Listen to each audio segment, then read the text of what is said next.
வணக்கம் மக்களே. சோசியல் மீடியாவை எடுத்தாலே இந்த வீடியோ நீங்கள் கண்டிப்பாக பார்த்துருப்பீங்க. ஸோ இந்த வீடியோ பற்றின சின்ன சின்ன தகவல்கள் மேலோட்டமாகவோ இல்லை கொஞ்சம் ஆழமாகவோ உங்களுக்கு தெரிஞ்சிருக்கலாம். உண்மையிலேயே என்ன நடந்துச்சு அப்படின்றதையும் அதுபோக ஒரு சிலரோட கருத்துக்களையும் இந்த வீடியோவில் நான் ஆட் பண்ணுறேன். வீடியோவை கடைசி வரைய பாருங்கள், ஸ்கிப் பண்ணாமல். வீடியோக்குள்ளே போகலாம். அகில், மேகா இவங்க ரெண்டு பேரையும் கண்டிப்பாக ஒரு தடவைனாலும் நீங்கள் இன்ஸ்டாகிராம்லேயோ யூடியூப்லேயோ சோசியல் மீடியாலையோ கண்டிப்பாக பார்த்துருப்பீங்க. ஏன்னா கேரளாவை சேர்ந்த ரொம்ப ரொம்ப பிரபலமான ஒரு இன்ஃப்ளூன்சர்னால் இவங்க ரெண்டு பேர்த்தையும் சொல்லலாம். இவருக்கு பார்த்தீங்கன்னா அகில்ன்றவருக்கு ஏறத்தாழ 22 லட்சம் ஃபாலோவர்ஸ் மட்டுமே இவர் இன்ஸ்டாகிராம் அக்கௌண்ட்டில் இருக்கிறாங்க. அதே மாதிரி சமீபத்தில் இவங்களுக்கு கல்யாணமான வீடியோவுமே பார்த்தீங்கன்னா ரொம்ப வைரல் ஆச்சு, நீங்கள் பார்த்துருப்பீங்க. ஓகே, இதெல்லாம் நார்மலாக நடக்கிறது தானே, இதில் என்ன பிரச்சனை அப்படின்னு நீங்கள் கேட்டீங்கன்னா, சில நாளுக்கு முன்னாடி பார்த்தீங்கன்னா இந்த மேகான்றவங்க அவங்க நைட்டி போட்டு கையில் பார்த்தீங்கன்னா ஸ்கூட் கேஸ், பைக்கெட் எல்லாத்தையுமே எடுத்துட்டு அவங்க நைட்டு நேரம் இன்னொருத்தரோட போகிற மாதிரி ஒரு சிசிடிவி ஃபுட்டேஜ் பயங்கரமாக வைரல் ஆச்சு. அதுக்கப்புறம் தான் இவங்க யார் என்னன்றது நிறைய பேர்கிட்ட கேள்விக்குறியாச்சு. ஸோ இந்த வீடியோவில் ஷார்ட் அண்ட் ஸ்வீட்டாக என்ன நடந்துச்சு அப்படின்றத நான் உங்களுக்கு சொல்ல போகிறேன். அகில், மேகா இவங்க ரெண்டு பேருமே பார்த்தீங்கன்னா சோசியல் மீடியாவில் ரெண்டு பேரும் பழக ஆரம்பிக்கிறாங்க. அப்போ பார்த்தீங்கன்னா அகில் ஃபேமஸாக இருந்திருக்காரு. மேகாவையுமே இவருக்கு பிடிச்சிருக்கு. ரெண்டு பேர் பார்த்தீங்கன்னா திருமணம் செஞ்சு கொள்கிறாங்க. திருமணமான கொஞ்ச நாள்லேயே பார்த்தீங்கன்னா மேகா என்ன சொல்கிறாங்கன்னா, எனக்கு படிப்பு மேலே ஆர்வமாக இருக்குது, நான் படிக்க போகணும் காலேஜுக்கு அப்படின்னு சொல்கிறாங்க. அகில் தரப்புனரும் என்ன பண்ணுறாங்கன்னா, ஓகே நீ படிக்க போ அப்படின்ற மாதிரி படிக்க அனுப்பிச்சிடுறாங்க. இதுக்கிடையிலே பார்த்தீங்கன்னா நிறைய வீடியோஸ் போட்டிருக்காங்க. அகில்ன்றவர் பார்த்தீங்கன்னா மலையாள படங்கள் சில படத்தில் நடிக்கவும் செஞ்சுருக்காரு. அந்த படத்தையும் நீங்கள் பார்த்துருக்க வாய்ப்பு இருக்குங்க. ஸோ இந்த மாதிரி நல்ல முறையில் ரெண்டு பேரோட திருமண வாழ்க்கை நடந்துக்கிட்டு இருக்குன்னு எல்லாரும் நினச்சிக்கிட்டு இருக்கப்போ தான் சரியான ட்விஸ்ட் நடக்குது. ஒரு நாள் நைட்டு என்ன பண்ணுறான்னு பார்த்தீங்கன்னா, அகில் அவங்க மனைவியை தேடுறாரு. அப்போ அவங்க மனைவி அந்த வீட்டில் இல்லை. என்ன ஆச்சுன்னு தெரியாமல் பதறி போய் போலீஸ் ஸ்டேஷனில் கம்ப்ளைண்ட் கொடுக்குறாரு, என் மனைவியை காணான்னு சொல்லி. போலீஸுமே இருக்கிற எல்லா ரூம்லேயும் தேட ஆரம்பிச்சிருக்காங்க. தேடிட்டு பார்த்தீங்கன்னா அக்கம் பக்கம் இருக்கிற சிசிடிவி ஃபுட்டேஜ் எல்லாமே கலெக்ட் பண்ண ஆரம்பிக்கிறாங்க.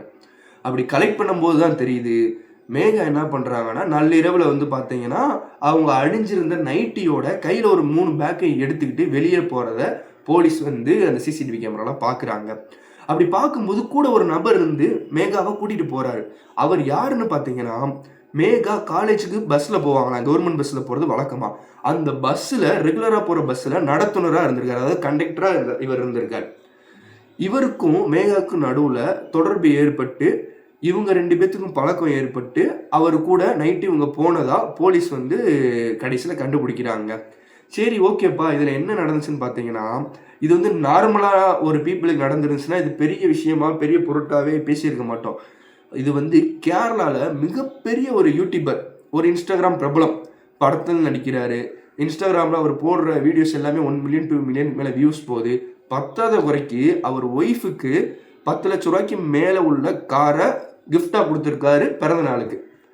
அது மட்டும் இல்லாமல் 10 லட்ச ரூபாய்க்கு மேலே மாதம் அவர் வருமானம் மட்டுமே இருக்குது. அப்போ ஒரு வருஷத்துக்கு பார்த்தீங்கன்னா 1,20,00,000 மேலே அவரோட தனிநபர் வருமானம் மட்டுமே இருக்குது.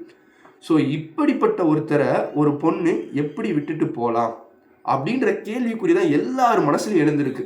நீங்கள் இன்ஸ்டாகிராமில் பார்த்தீங்கன்னா கமெண்ட் செக்ஷனில் அந்த பொண்ணை கழுவி ஊற்றுறாங்க. காசுக்காக இது பண்ணுறா, நான் வார்த்தையே சொல்ல முடியாது, அந்தந்த வார்த்தையெல்லாம் சொல்லி திட்டுறாங்க எல்லாருமே. ஓகேப்பா, இது என்னதான் நடந்துச்சு, இவ்வளோ பணத்தை விட்டுட்டு எதுக்கு அந்த பொண்ணு அவர் கூட போனாரு அப்படின்ற சந்தேகம் பெருசாக எழுந்துக்கிட்டு இருக்கு இல்லையா? இந்த டயத்தில் அகிலோட ஃப்ரெண்டு, அவர் கூட சேர்ந்து வீடியோ போடுற ஒருத்தர் பார்த்தீங்கன்னா மனசு விட்டு பேசுகிறாரு. என் ஃப்ரெண்டு அகில் என்கிட்ட பேசினாரு, அதை நான் அவங்கள்ட்ட சொல்ல போகிறேன்னு சொல்லிட்டு. யாருமே தயவு செய்து மேகாவை பற்றி சமூக வலைதளங்களில் தவறாக சித்தரிக்காதீங்க, அவங்க எங்கே இருந்தாலும் நல்லா இருக்கட்டும், அவங்கள பற்றி எதுவும் பேசாதீங்க அப்படின்ற மாதிரி சொல்லிட்டாரு. ஆனால் சோசியல் மீடியாவில் எல்லோரும் என்ன சொல்கிறாங்கன்னா, அவள் போயிருந்தா கூட பரவாயில்ல, போகும்போது கையில் பணத்தை எடுத்து போயிருக்கா, 10 லட்சத்துக்கு மேலே பணத்தை எடுத்து போயிருந்திருக்காங்களா. அது மட்டும் இல்லாமல் அகிலோட தங்கச்சியோட நகையும் எடுத்துகிட்டு போயிருக்கதா சொல்லப்படுறாங்க. இவ்வளோ பிரச்சனைக்கு நடுவிலையும் அகில் என்ன சொல்கிறாங்கன்னா, பரவாயில்ல அவங்க போனால் போட்டுன்னு சொல்கிறாங்க அப்படின்னு அவரோட ஃப்ரெண்ட்ஸ் சொல்கிறாங்க. இப்போ என்ன ட்விஸ்ட்டுன்னு பார்த்தீங்கன்னா, இவ்வளோ பணத்தையும் எடுத்துகிட்டு போயிருக்காங்க. இந்த டயத்தில் பார்த்தீங்கன்னா அகில் எதுக்கு போனால் போட்டுன்னு விடுறாரு அப்படின்ற மாதிரி நிறைய பேர் கேட்குறாங்க. சில பேர் பெருந்தன்மையாக இருக்காருன்னு சொல்லி விடுறாங்க. ஆனால் இப்போ ரீசண்டாக என்ன தகவல் வெளிவருது அப்படின்னா, மேகா தரப்புலேருந்து அகில் சில நாட்களாகவே நெருக்கமாக சில பெண்களோட இருந்தார், அதனால எங்கள் குடும்பத்துக்குள்ள அந்தளவு நாங்கள் ஹாப்பியாக இல்லை அப்படின்ற மாதிரி ஒரு தரப்பை முன் வச்சுருக்காங்க. யார்? மேகா தரப்புல இருந்து. ஸோ இதுவுமே வந்து பார்த்தீங்கன்னா நீங்கள் சோசியல் மீடியாவில் வந்து பார்த்தீங்கன்னா பரவலாக வந்து சொல்லப்படுதுங்க. இப்போ 2 தரப்புக்கு நடுவில் இந்த மாதிரி பேச்சுவார்த்தை நடக்கிறப்ப சில பேர் என்ன சொல்கிறாங்க அப்படின்னா, அட்லீஸ்ட் அந்த பொண்ணு அவனை கொல்லாம விட்டுச்சே. நார்த் இந்தியாவில் கொஞ்ச நாளுக்கு முன்னாடி பார்த்துருப்பீங்க, கோடிக்கணக்கில் சொத்து வச்சிருக்க ஒரு பையனை கட்டிக்க போகிற பொண்ணு வந்து மலை மேலே தள்ளி விட்டு கொண்டதா நீங்கள் நியூஸ் பார்த்துருப்பீங்க. ஸோ இந்த பொண்ணு கொல்லாமனால் விட்டுச்சு, சந்தோஷப்படுங்கடான்னு சில பேர் பேசிக்கிறாங்க. இப்போ ஃபைனலாக நான் என்ன சொல்ல வரேன் அப்படின்னா, 4 செவத்துக்குள்ளே என்ன நடந்துச்சுன்றது அவங்களுக்கு மட்டும்தான் தெரியும். கரெக்டுங்களா? இப்போ அந்த பொண்ணோட தரப்பு என்ன சொல்கிறாங்க அப்படின்னா, அவங்க இவருக்கு 4 பேரோட சவாசம் இருந்துச்சு, சரியாக பேசுறல அப்படி இப்படின்றாங்க. சிம்பிளாக என்னன்னா, அவங்க 2 பேர்த்துக்கு இடையில வந்து கருத்து வேறுபாடுக்கு பிடிக்கல. இது வந்து பார்த்தீங்கன்னா அஃபிஷியலாக டைவர்ஸ் அப்ளை பண்ணி முறைப்படி போயிருந்தாங்க அப்படின்னா இது பெரிய விஷயமா தெரிஞ்சிருக்காது. அவங்க சடனாக அந்த மாதிரி முடிவு எடுத்துட்டாங்க. ஸோ அவங்களுக்கு என்ன நடந்துச்சுன்றது அவங்க 2 பேர்த்துக்கு மட்டும்தான் தெரியும். அவங்க ஃபேமிலி மெம்பர்ஸ் மட்டும்தான் தெரியும். ஸோ அது தெரியாமல் நம்மளா சோசியல் மீடியாவில் கருத்து தெரிவிக்கிறது வந்து அந்தளவு சரியாக இருக்காதுன்னு நினைக்கிறேன்.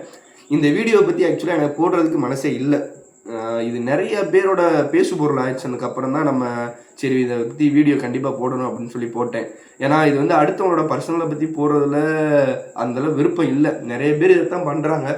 ஆக்சுவலாக இந்த மாதிரி வீடியோ போட்டால் தான் நிறைய பேர் பார்க்க செய்கிறாங்க. நான் ஒரு நாட்டுக்கு தேவையான ஒரு கருத்தை சொல்கிறோம் அப்படின்னா ஒருத்தரும் பார்க்க மாட்டாங்க. ஆனால் இந்த மாதிரி அடுத்த விஷயத்தில் என்ன நடக்குதோ அப்போ தான் வியூஸ் நிறையா போகுது. அதனாலேயே கூட என்னவோ தெரில, சோசியல் மீடியாவில் இந்த மாதிரி கண்டென்ட்டாகவே நிறைய பேர் போட ஆரம்பிச்சிட்டாங்க. நம்ம போடுறதுக்கான மெயின் ரீசன் என்னென்னா, 2 பேர்த்துக்கு நடுவில் என்ன நடந்துச்சுன்னு தெரியாமல் நம்மளா ஒவ்வொரு கருத்தை சொல்லக்கூடாது அப்படின்றது தான் என்னோட கருத்தாக இருக்குது மக்களே. உங்களோட கருத்து என்னது? இவ்வளோ நேரம் நீங்கள் வீடியோ பார்த்துருப்பீங்க, உங்களுக்கு ஒரு புரிதல் வந்திருக்கும். உங்களோட புரிதல் என்னன்றதையும் கமெண்ட் செக்ஷனில் சொல்லுங்கள், நானும் பார்த்து தெரிஞ்சுக்கிறேன் மக்களே. ஸோ அடுத்த வீடியோவில் பார்க்கலாம். நன்றி, வணக்கம். வீடியோவை லைக் செய்து சேனலை சப்ஸ்கிரைப் பண்ணி பெல் பட்டனை கிளிக் செய்யவும்.